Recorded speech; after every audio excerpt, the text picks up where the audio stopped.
Wow, once again, another wild episode of WandaVision. Let's talk about episode 5.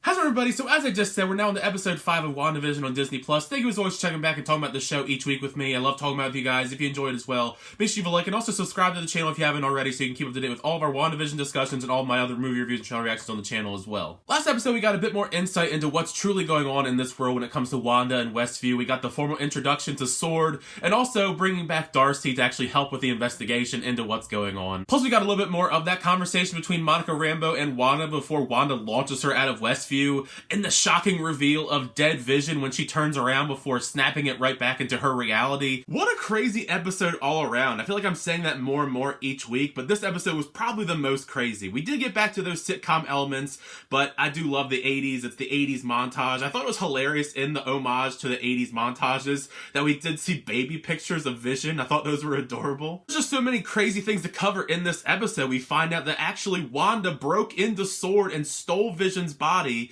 brought him to this Westview world that she created because she's manipulating reality, and she resurrected Vision somehow. I guess that's, the mystery element of it all. Within each episode, we're getting more of those horror elements that I kind of expected and I see carrying on into Doctor Strange, the Multiverse of Madness, and the fact that we are seeing that these characters are actually just characters in Westview. They're breaking character a lot more.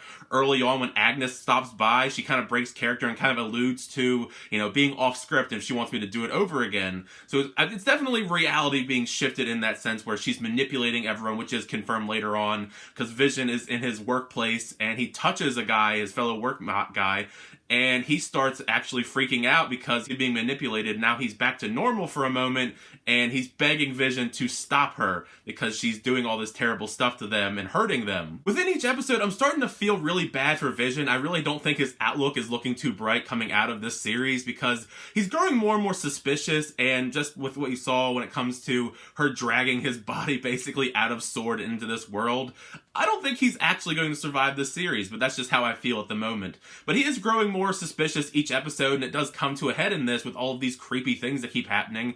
We see Billy and Tommy have like 2 growth spurts in this episode. They go from little babies, and then they grow up to be like 5 years old early on in the episode. And then we get the introduction of Sparky, an awesome Marvel character that we haven't seen before. And since they say they can't keep the animal until they're a certain age, which is 10 years old, they just look at each other and have a massive growth spurt right and then on the spot in the kitchen.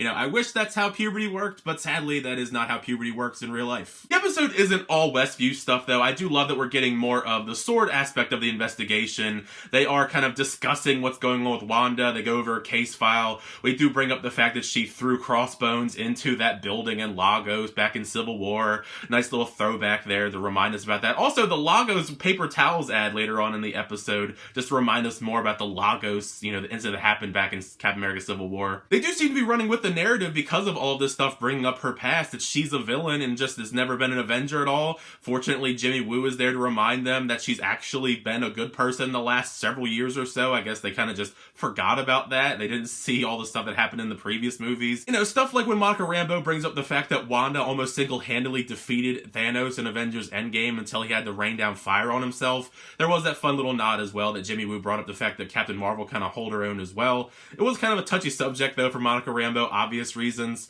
I actually am excited to see her interact more with Captain Marvel in the future. Too bad that S.W.O.R.D. had to go and try and poke the bear again, send in another drone to try and talk Wanda and bring everybody out of there and all that hoopla. And actually, I was genuinely surprised that freaking Wanda actually just walks out of Westview, the little bubble they have. She just throws the drone right in front of everybody at S.W.O.R.D. waiting for her. She's in her actual regular Scarlet Witch kind of attire and just threatens them to don't try and do that again or else. And she just, flexes her muscle, manipulates all of the soldiers to point the guns at them, and she just pieces out right back into the bubble, and the bubble turns red, and it's all creepy and scary.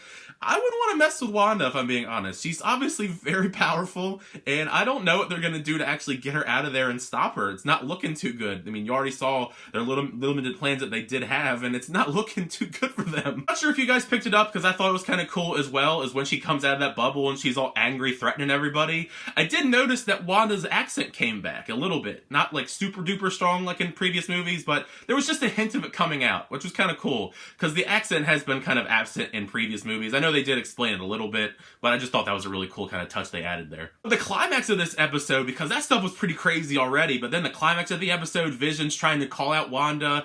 He's trying to just figure out what's going on. Wanda's basically trying to ignore him. Cut into the credits. We see the credits roll as they're arguing in the kitchen, and they get really angry to the point where they float up in the air and start yelling at each other. And, you know, they talk themselves off the ledge a little bit. They kind of have like a calm heart-to-heart, at least a little bit on the couch before the bell rings, you know, the doorbell. And she opens the door, and it's Quicksilver. But it's not the Quicksilver that we know, Aaron Taylor Johnson, Pietro. It's Evan freaking Peters, Quicksilver from the Fox X-Men films. They even make a joke about it, Darcy does, that they recasted Quicksilver in this series they have in the bubble. I'm not sure if that's going to stick outside of the bubble, if we're going to have a Quicksilver Evan Peters in the MCU afterwards, but at least for now, that is where we leave off with the episode. Once again, every episode ends with an amazing cliffhanger that I'm just probably going to be talking about with everybody for the next 7 days until we find out the next chapter in the story. I don't know. I'm curious to see how they're going to explain this recasted Evan Peters Quicksilver. I mean, it's cool. I think he was one of my favorite parts of those prequel X-Men films. I think he had the best highlights out of most of them. But I don't know. I'm curious to see how he's going to integrate with Wanda, especially in this kind of setting. But let me know in the comments down below, what did you think of this episode of WandaVision? What did you think of the actual, reveal of Quicksilver being in it, or any of the other crazy stuff that happened in this episode? There's so much to talk about. Leave your comments in the comments down below. I'd love to know all your thoughts, all your theories on what's going to happen in the upcoming episodes, and all that jazz. I'd love to talk about it with you guys. Thank you as always for checking my reviews, though. I really do appreciate it. Make sure you like it, the subscribe button if you'll keep it, reviews, reactions, unboxings, and more. For the next time, I'll see you guys later.